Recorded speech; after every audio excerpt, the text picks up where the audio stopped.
رب العالمین والصلاة والسلام على اشرف الانبیاء والمرسلین نبینا محمد وعلى آلہ واصحابہ اجمعین اما بعد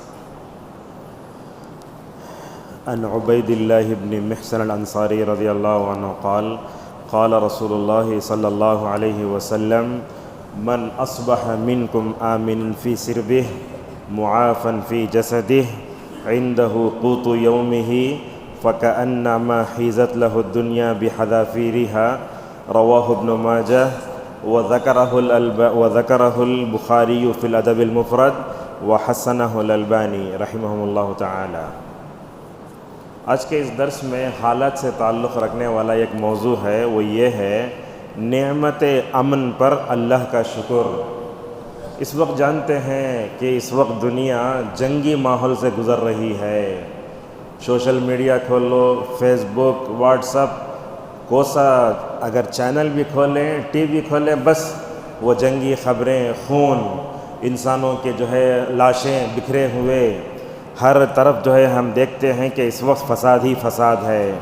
تو ایسے موقع پر میں نے مناسب سمجھا اللہ تعالیٰ نے مجھے اور آپ کو امن، جسے پیس بولتے ہیں انگلش میں، وہ نعمت دیا ہے، تو اس پر کیسے ہم اللہ کا شکر ادا کریں، اور آخری میں یہ بھی بتائیں گے کہ نعمت امن جب چھن جاتی ہے تو کیا کیا اسباب ہوتے ہیں اور اس کا کیا برا اثر پڑتا ہے۔ ایک حدیث میں نے آپ کے سامنے پڑھی، حضرت عبید اللہ بن محسن رضی اللہ عنہ کہتے ہیں رسول اکرم صلی اللہ علیہ وسلم نے فرمایا، تم میں جو شخص اس حال میں صبح کرے کہ اسے گھر میں امن کا ماحول ملتا ہے، اللہ تعالیٰ نے اسے جسم میں تندرستی دی ہے اور اس کے پاس ایک دن کی خوراک ہے، مطلب 3 وقت کا کھانا ہے، گویا دنیا اس کے لیے سمیٹ دی گئی۔ اس حدیث میں اللہ کے نبی صلی اللہ علیہ وسلم نے کیا بیان فرمایا؟ تمہارے گھر میں امن کا جو ماحول ہے نا، وہ اللہ تعالیٰ کی دین ہے۔ اللہ تعالیٰ نے مجھے اور آپ کو عافیت والا جو جسم دیا ہے، یہ بھی اللہ کی نعمت ہے، اور ایک دن میں 3 وقت کا کھانا اگر مل گیا، گویا اللہ نے اسے پوری دنیا دے دی ہے۔ معزز حاضرین، اس دنیا میں نعمتیں بہت ہیں، مگر ہمیں صرف کھانے پینے کے علاوہ کوئی نعمت نظر نہیں آتی۔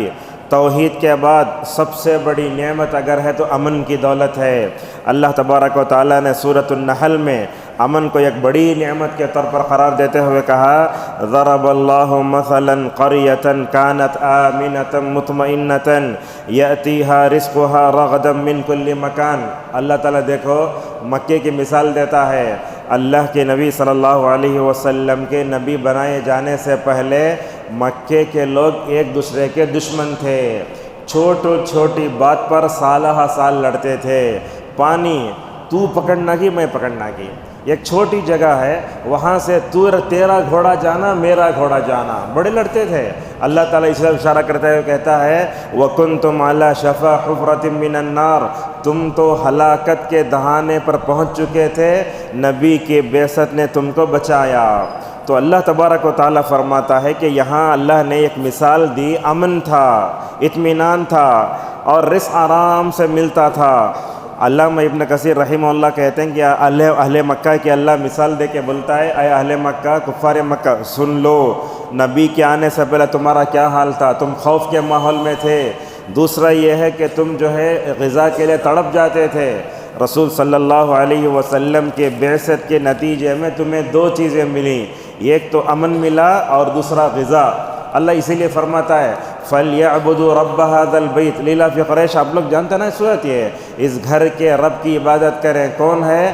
الَّذِي أَطْعَمَهُم مِّن جُوعٍ، جس نے ان کو بھوک کی حالت میں کھانا کھلایا، وَآمَنَهُم مِّن خَوْفٍ، اور خوف سے اللہ تبارک و تعالیٰ نے امن میں بدلا۔ اگر رسول اکرم صلی اللہ علیہ وسلم کی بعثت سے پہلے کے حالات دیکھتے ہیں، کعبۃ اللہ کو لوگ جاتے، لوگ کیا کرتے، حاجیوں کو لوٹ لیتے تھے۔ اسی لیے حج کے سفر میں فقہا ایک شرط رکھتے ہیں، وہ شرط یہ ہے کہ حج کرنے والا، عمرہ کرنے والا جب نکلتا ہے، راستے کا پرامن ہونا ضروری ہے۔ کئی جگہ کہا، اولم یروا انا جعلنا حرما آمنا ویتخطف الناس من حولہم، اللہ تعالیٰ نے حرم جو کعبۃ اللہ ہے نا، اس کو امن کا مرکز بنایا، حالانکہ اس سے پہلے لوگ وہاں اچک لیے جاتے تھے۔ آپ جانتے ہیں رسول صلی اللہ علیہ وسلم نے دنیا میں کئی انقلابات برپا کیے۔ آپ صلی اللہ علیہ وسلم نے جہاں تعلیم کا انقلاب برپا کیا، وہیں آپ صلی اللہ علیہ وسلم نے دنیا والوں کو اتنا امن دیا، اتنا امن شاید قیامت تک کوئی بھی داعی مصلح پیدا ہی نہیں کر سکتا۔ سالہ سال جن کے تلواریں نیم سے باہر آ جاتی تھیں، آپ صلی اللہ علیہ وسلم نے ان کے دلوں میں مکمل طور پر جو ہے کہ آپ امن اور محبت پیدا فرمایا۔ اور آپ جانتے یہ دنیا میں امن ایسے ہی نہیں آتا۔ اللہ تعالیٰ سورۃ الانعام میں جہاں ابراہیم کی دعوت کا تذکرہ کہتا تو وہیں فرماتا ہے الذین آمنوا ولم یلبسوا ایمانہم بظلم اولئک لہم الامن وہم مہتدون۔ بولے اللہ تعالیٰ جو لوگ ایمان لائے، ایمان لانے کے بعد جنہوں نے اپنے ایمان کو شرک سے ملایا نہیں، ایمان لائے ایمان پر باقی رہے، اللہ فرماتا ہے ایسے لوگوں کو ہم دنیا اور آخرت میں دو نعمتیں دیں گے، ایک نعمت امن کی اور دوسری ہدایت کی۔ شیخ الاسلام ابن تیمیہ رحمہ اللہ اس آیت کے سلسلے میں بڑی پیاری بات بتاتے ہیں۔ ہم بھی اپنی زندگی میں امن و سکون تلاش کرتے ہیں، مگر جب تک بندہ ظلم کی 3 شکلوں سے اپنے آپ کو نہیں بچاتا اسے امن حاصل نہیں ہو سکتا۔ کیا کیا وہ؟ سب سے پہلے تو یہ ہے کہ بندہ شرک سے دور رہے۔ جو لوگ شرک کرتے ہیں ان کی زندگی میں سکون نہیں رہتا۔ آپ درگاہوں کو جانے والوں کو پوچھ کر دیکھو کتنے پریشانی میں زندگی گزارتے ہیں، مگر ایک توحید پرست جو ہوتا ہے ماشاءاللہ سکون سے رہتا ہے۔ ایک مثال دیتا ہوں میں آپ کو، ایک بدعتی کے گھرانے میں، مشرک کے گھرانے میں میت ہوتی ہے، ایک توحید پرست کے گھرانے میں میت ہوتی ہے، دونوں میں فرق کبھی دیکھیں آپ؟ کیا فرق ہوتا ہے؟ جہاں مشرک ہوتا ہے، جہاں کفر ہوتا ہے، بدعت و خرافات ہوتے ہیں، انہوں کیا کرتے ہیں؟ مرے تو تقدیر کے خلاف بات کرتے ہیں۔ اب مثال کے طور پر چھوٹی بچی ہے، ماں گود میں ڈالنے کو بولتی ہے اللہ کتنا ظالم ہے نا تو، یہ چھوٹی جان کو لینا تو مجھے لینا تھا بولتی ہوں، نعوذ باللہ۔ ایک توحید پرست گھر میں دیکھو جب انتقال ہوا تو بولتے اللہ تعالیٰ کی امانت تھا وہ لے لیے۔ لہٰذا ام سلیم رضی اللہ عنہ کا مشہور واقعہ ہے، جب ان کا بیٹا عمیر رات میں انتقال ہو گیا، لاش کو لپٹ کے ایک طرف رکھا۔ ہمارے پاس ذرہ بیمار ہوئے تو شوہر کو کہوں جلدی آؤ بچی طبیعت خراب ہو گئی ہے، وہاں کیا ہے؟ میت ہے گھر میں، لپٹ کے رکھ دیا ہے۔ ابو طلحہ رضی اللہ عنہ رات میں آتے ہیں، رات میں جب آتے ہیں تو ام سلیم نے کچھ نہیں کہا، حالانکہ آنکھ سے ایک آنسو بھی نہیں نکلا، یہ بھی نہیں کہا کہ جو ہے بیٹے کا انتقال ہو گیا ہے۔ آنے کے بعد دیکھو کتنا تقدیر پر ایمان، دونوں مل کر کھانا کھاتے ہیں، ام سلیم بھی ابو طلحہ رضی اللہ عنہما۔ اور جب رات میں ام سلیم اپنے آپ کو سنوارتی ہیں، شوہر کا حق بھی دیتی ہیں۔ ہماری خواتین کیا ہے حال؟ پاکیزہ رہنے کے باوجود بھی شوہر بلائے تو نہیں آتے، آج کا حال ہے ہی ہے۔ اللہ کی نبی فرماتے اگر کوئی عورت اسے شوہر بلایا، اگر وہ پاک رہ کر نہیں آئی، رات بھر فرشتے اس کے اوپر لعنت کرتے ہیں، اتنی بڑی وعید ہے۔ تو اللہ کے رسول صلی اللہ علیہ وسلم کے صحابہ میں دیکھو جب صبح ہوئی تو ابو طلحہ نے پوچھا وہ ہمارا بیٹا کہاں ہے؟ جواب دے کیسا ہے؟ تقدیر پر ایمان، ایک توحید پرست کیسے پرسکون ماحول میں زندگی گزارتا ہے۔ ام سلیم نے کہا جس نے وہ امانت دی تھی وہ امانت اللہ نے لے لی۔ ایسا ہو سکتا ہے کہ توحید پرست گھر میں جیسے پرسکون ماحول ہوتا ہے وہ ماحول بدعتی گھروں میں نہیں ہوتا۔ ابن عباس رضی اللہ عنہما فرماتے ہیں آدم سے لے کر 1000 سال تک دنیا توحید پر قائم رہے۔ مطلب کیا؟ جہاں توحید ہے وہاں امن بھی ہے، پیس بھی ہے۔ جیسے ہی حضرت نوح علیہ السلام کی قوم میں شرک پیدا ہوا، وہیں سے دنیا میں فساد برپا ہوا۔ آپ دیکھتے جائیے ہر نبی نے اپنے قوم کو توحید کی دعوت دی۔ جہاں توحید ہے وہاں امن ہے، جہاں توحید ہے وہاں سکون ہے، جہاں توحید ہے وہاں چین آتا ہے۔ جہاں کفر، شرک، بدعت، خرافات، غلو دیکھتے ہیں وہاں پریشانی ہوتی ہے۔ آپ دیکھیں اس وقت دنیا کے نقشے میں یہود نصارہ کے ساتھ مل کر شیعہ کے ساتھ لڑ رہے ہیں۔ اچھا، یہ شیعہ اور رافضیوں کو وجود بخشنے والے خود یہودی ہیں۔ یہ چیزیں ہمیں سمجھنا چاہیے۔ شیعہ اور رافضی ہے نا، یہ گمراہ فرقہ کیسے پیدا ہوا؟ بولے تو یہودیاں جن کو پیدا کرے سو انوج پیدا کر کے ان سے لڑ لے رہے۔ تو ایسے وقت میں ہمیں ان تینوں میں سے کسی کے ساتھ ہماری ہمدردی نہیں ہونا چاہیے۔ بعض مسلمانوں کو دیکھتے ہیں کہ وہ شیعہ کے 86 سالہ جو ہے وہ امیر مر گیا، تو جیسے میں نے کل کے درس میں بتایا لوگ انا للہ پڑھ رہے ہیں، شہید بول رہے ہیں، اور جو ہے نماز جنازہ ہی پڑھی جا رہی ہے۔ آپ دیکھیں ان میں یہود کے اندر بھی کفر ہے، نصارہ کے اندر بھی کفر ہے، اور جو ہے یہ شیعہ کے اندر کفر بھی ہے، شرک بھی ہے، غلو بھی ہے۔ اور آپ جانتے ہر مہینے کا چاند جب طلوع ہوتا ہے وہ امن کا پیغام لے کر طلوع ہوتا ہے۔ دارمی میں اور ترمذی میں حضرت طلحہ بن عبید اللہ رضی اللہ عنہ کی روایت آتی ہے، اللہ کی نبی صلی اللہ علیہ وسلم جب چاند دیکھتے ہی دعا پڑھتے، وہ دعا کیا؟ اللہم احلہ علینا بالامن والایمان والسلامتی والاسلام۔ یہاں دیکھو اللہ کے نہیں بولتے اے اللہ تو ہر مہینے کے چاند کو امت کے لیے امن و ایمان کا اور سلامتی اور اسلام کا ذریعہ بنا دے۔ لہٰذا سمجھ میں آتا ہے کہ ہر مہینے کا چاند امت کے لیے کیا ہوتا ہے؟ امن و سلامتی والا ہوتا ہے۔ اب دیکھو امن و سلامتی کے لیے، پیس کے لیے کوئی بھی کوشش کرے، اگرچہ وہ بدعتی ہو، غیر مسلم ہو، اس کا ساتھ دینا ضروری ہے۔ جیسا کہ رسول اکرم صلی اللہ علیہ وسلم مکے میں تھے، اس وقت ایک انجمن تھی، وہ انجمن کا نام تھا حلف الفضول۔ اللہ کے نبی صلی اللہ علیہ وسلم اس میں گئے۔ کیوں گئے؟ اس لیے کہ اس کے مقاصد میں سے ایک مقصد یہ تھا کہ مکے میں امن کو برپا کریں گے، جو بھی مکے پر حملہ کریں گا اس میں ڈیفنس کریں گے۔ آپ دیکھتے ہیں اللہ تبارک و تعالیٰ نے اس وقت ہم سب کو امن کی جو حالت میں رکھا ہے نا، اللہ کا شکر ادا کرنا چاہیے۔ زندگی میں ہم دیکھ تو ماشاءاللہ یہ ملک عزیز، وطن عزیز اتنا اچھا ہے، اللہ سے دعا کریں کہ یہ جو امن و سلامتی کا ماحول ہے، اللہ تعالیٰ ہماری نسلوں کو اور قیامت تک یہ امن و سلامتی کا ماحول ہندوستان میں باقی رہے۔ بہت بڑی نعمت ہے یہ۔ لہٰذا سمجھ میں آتا ہے کہ جب اللہ تبارک و تعالیٰ امن و سلامتی کی نعمت کو دیتا ہے تو ہمیں اس کا شکر ادا کرنا۔ کیسے شکر ادا کرنا؟ اللہ سے بولنا اے اللہ دنیا کے اس نقشے میں جنگ ہو رہی ہے، پریشان ہیں، خون کی ہولیاں کھیلی جا رہی ہیں، اللہ تو نے ہمیں جو امن و سلامتی دیا ہے، اللہ اس امن و سلامتی کو تو باقی رکھ۔ ہم بولتے ہیں نماز کے بعد اللہم انت السلام و منک السلام تبارکت یا ذا الجلال والاکرام، اے اللہ تو سلام ہے، سلامتی والا ہے، دنیا میں امن و سلامتی تیری طرف سے ہی ہے۔ اب یہ سوال پیدا ہوتا ہے کہ دنیا میں امن و سکون اور چین ختم ہوتا کیوں ہے؟ اس کے اسباب بھی سن لیجئے۔ سب سے بڑا سبب دنیا میں امن کا خاتمہ ہونے کا سبب کفر ہے۔ اب دیکھو دنیا میں کفر زیادہ ہے اس لیے بگاڑ زیادہ ہے، کفر ہے فساد زیادہ ہے۔ اگر امت مسلمہ دنیا میں نہ ہوتی، اللہ تبارک و تعالیٰ اگر رسول اکرم صلی اللہ علیہ وسلم کو نبی الرحمت بنا کر نہ بھیجتا، دنیا امن کا مزہ بھی نہیں چکتی۔ اور شرک کی وجہ سے دیکھو، میں آگے بتاؤں گا، وہ امت مسلمہ میں 80% لوگ نعوذ باللہ شرک میں مبتلا ہیں۔ اب توحید کے ساتھ اللہ امن اور پیس دیتا ہے، جہاں شرک آتا ہے وہاں اللہ کا غصہ اترتا ہے۔ اللہ تعالیٰ نے اسی بات کو سورہ جو ہے توبہ سورۃ الانبیاء میں یوں بیان فرمایا لو کان فیہما آلہۃ الا اللہ لفسدتا، جہاں کفر ہے وہاں فساد برپا ہوتا ہے۔ امن کو ختم کرنے والی چیزوں میں نفاق بھی ہے۔ میرے استاد ہیں ڈاکٹر عبداللہ جولم مدنی حفظہ اللہ، عمر آباد کے ناظم ہیں۔ ایک مرتبہ ویلور کے مسجد اہل حدیث میں ان سے سوال کیا گیا، آپ شیعہ اور رافضیوں کے بارے میں کیا کہتے ہیں؟ ہمارے بھائی ہیں کیا وہ؟ بولے ہمارے بھائی نہیں ہو سکتے۔ نظر دیکھو کیسی ہے، بولے یہ شیعہ اور رافضی ہے نا، اس زمانے کے منافقین ہیں۔ وہ منافقین کا مطلب کیا ہوتا ہے؟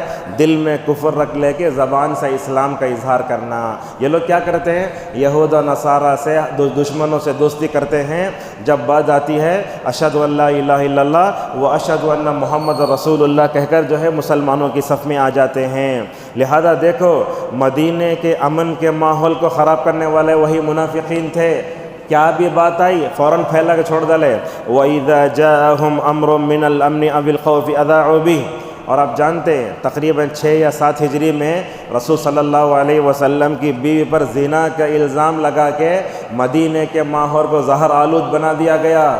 رسول اللہ کی بیوی زنا کر لیے، میری ماں میری بہن بیٹی کو بولے تو مجھے برداشت کرنے نہیں ہوتا، رسول اللہ کی بیوی پر بدکاری کا الزام لگایا گیا۔ اللہ تبارک و تعالیٰ فرماتا ہے اس واقعے کو معمولی نہ سمجھو۔ منافقین نے اللہ کے نبی صلی اللہ علیہ وسلم کے بیوی پر الزام لگا کے عائشہ کو گرانے کی کوشش کی۔ اللہ تعالیٰ کی شان یہ ہے کہ اللہ تعالیٰ نے قیامت تک کے لیے اس کو اٹھا دیا۔ اسی لیے جب 10 آیتیں اتری، علامہ ابن کثیر ان آیتوں کے بارے میں کہتے ہیں یہ آیتیں قیامت تک پڑھی جاتے رہیں گی۔ دنیا میں امن کو برباد کرنے والی اگر کوئی قوم ہے تو یہود ہے۔ دنیا میں امن کو برباد کرنے والے دوسرے لوگ نصارہ ہیں۔ اللہ فرماتا ہے لَتَجِدَنَّ أَشَدَّ النَّاسِ عَدَاوَةً لِلَّذِينَ آمَنُوا الْيَهُودَ۔ اگر مسلمانوں کے لیے سب سے پکے دشمن ہو تو یہود ہیں۔ انہوں نے نبیوں کو نہیں چھوڑا، ہمارے رسول صلی اللہ علیہ وسلم کو نہیں چھوڑا، نبی کی امت کو کیسے چھوڑ سکتی ہے؟ اور اللہ تعالیٰ ان کے بارے میں بتاتا ہے کہ ہم نے یہود و نصارہ کے دلوں میں قیامت تک دشمنی ڈال دی ہے۔ ان کی عادت یہ ہے کہ یہ جنگ کو بھڑکاتے رہتے ہیں۔ کلما اوقدوا نارا للحرب، یہ جنگ کو بھڑکاتے ہیں، اللہ کیا کرتا ہے؟ اطفاها اللہ، اس کو مکمل تو بجھاتا ہے۔ امن کو برباد کرنے میں سوشل میڈیا کا بھی بڑا منافقانہ کردار ہے۔ ہم وہ باتیں سوشل میڈیا میں دیکھتے ہیں جو غلط ہوتی ہیں، حالانکہ کسی کی موت ہو کو نہیں رہتی، یہاں لکھو ہے موت ہوگی ہے، ہمیں دیکھ کے اسے صحیح سمجھ جاتے ہیں۔ اور خصوصاً ہندوستانی ماحول میں بھی وہ چیز ہے، جھوٹی باتوں پر دھیان دینا۔ لڑائی کے ماحول کو ختم کرنے کے لیے رسول اکرم صلی اللہ علیہ وسلم دنیا میں آئے تھے۔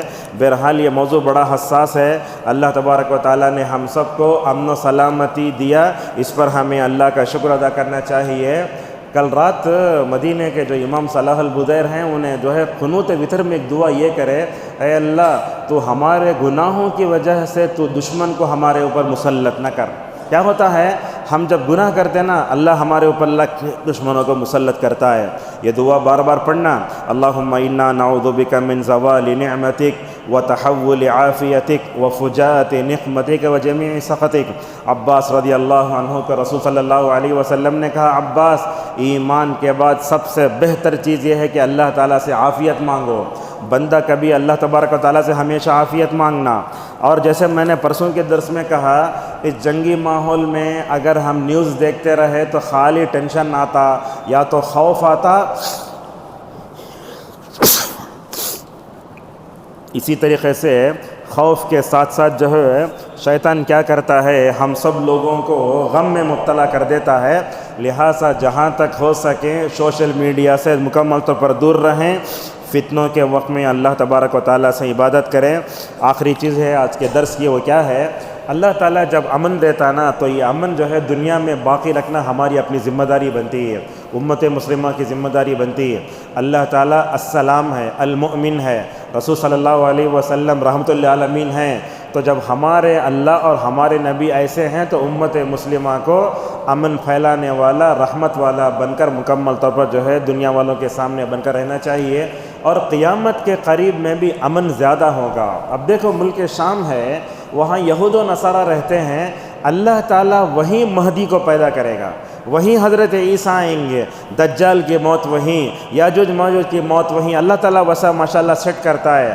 ہم یہودیوں کو بیت المقدس کے قریب میں دے کر کبھی پریشان نہیں ہونا، بلکہ بیت المقدس جب مسلمانوں کے ہاتھ میں ہوگا تو اس وقت کیا ہوگی، جب قیامت آئے گی۔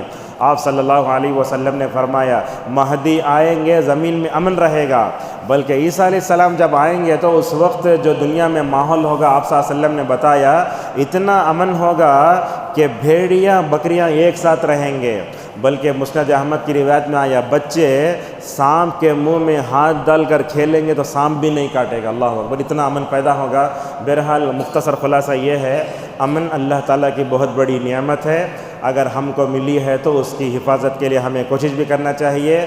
ہم کوئی ایسا کام نہ کریں جس کی وجہ سے امن جو ہے متاثر ہوتا ہو۔ حالات پر نظر رکھیں اور ہمیشہ اللہ تبارک و تعالیٰ سے دشمنان اسلام سے بچنے کے لیے دعائیں کرتے رہیں۔ صبر بھی ہے، ساتھ میں تقویٰ بھی ہے، یہ دونوں چیزیں بندے کو کیا کرتی ہیں، دشمنان اسلام سے مکمل بچاتی ہیں۔ اللہ تعالیٰ سے ہماری دعا ہے، اللہ تعالیٰ ہم سب کو امن کی جو نعمت ملی ہے اس پر اللہ کا شکر ادا کرنے کا توفیق عطا فرمائے۔ اللہ تعالیٰ امت مسلمہ کو یہود و نصارہ اور شیعہ اور رافضیوں کے شر سے بچا کر رکھے۔ اللہ تعالیٰ امت مسلمہ میں جتنے مسلم ملک ہیں، اللہ تعالیٰ سارے مسلم ملکوں کی حفاظت فرمائے۔